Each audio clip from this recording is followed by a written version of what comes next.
Okay, bismillahirrahmanirrahim. Assalamualaikum warahmatullahi taala wabarakatuh. Saya Muhammad Khairil Azrafi bin Amin, YDP PIBG SK Padang Tembak 1.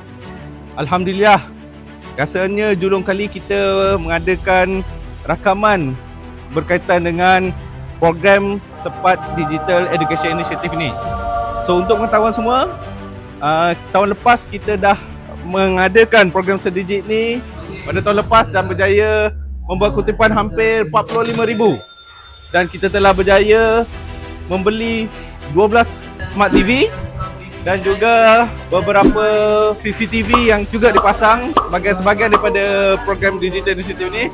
Tahun ni kita continue dengan program sedijit 2025 kerana kita masih lagi kekurangan dana untuk membantu pihak sekolah dalam menyediakan kemudahan digital ini termasuk Smart TV. Jadi mari kita tengok apa yang boleh dikongsi oleh pihak sekolah kepada kita.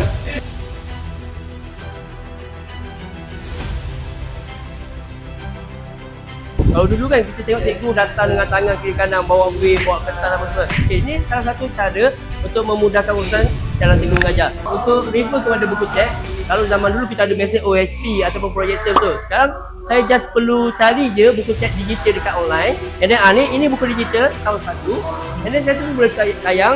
And then saya boleh juga nampak? Sama seperti buku cek yang sebenar. Boleh nampak? Saya juga boleh terus tulis jawapan kat sini. Nampak? Perhatikan kucing, letakkan ayat di bawah. Kucing ada berapa kaki? 4. So saya betul boleh jawab 4. Saya juga ni 4. No.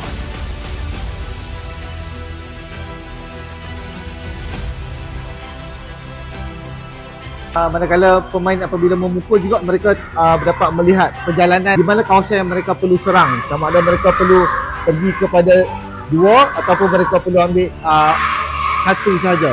Jadi perjalanan ini nampak lebih jelas dan murid faham dan itu antara rahsia kita. Dan baru-baru ini kita adalah juara berganda bawah 11 tahun Kuala Lumpur. No.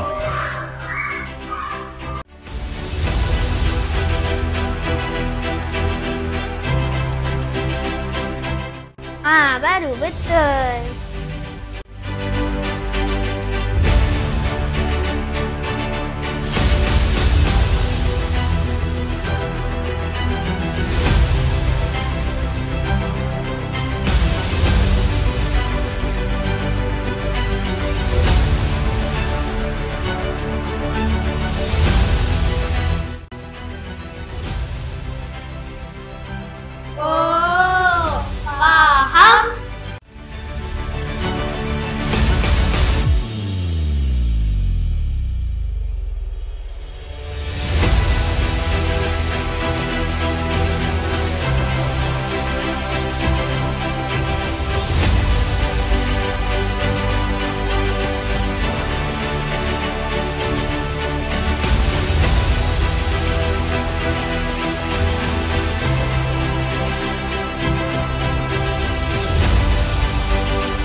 Okay, alhamdulillah kita pun telah dapat secara gambaran berkaitan dengan kebaikan menggunakan Smart TV. Jadi Smart TV, Smart Board ni semua adalah merupakan sebahagian daripada pendidikan inisiatif dekat SKPT 1 ni. Kita akan tutup kutipan sumbangan berkaitan dengan sedijit ni pada minggu hadapan. Oleh itu saya dengan rasa rendah diri mohon para dermawan apa semua ayuh menyumbangkan kepada program sedijit ini. Seterusnya kita dapat membantu pihak sekolah dalam membangunkan kecerdikan intelektual anak-anak kita, insya-Allah. Ayuh semua, Assalamualaikum.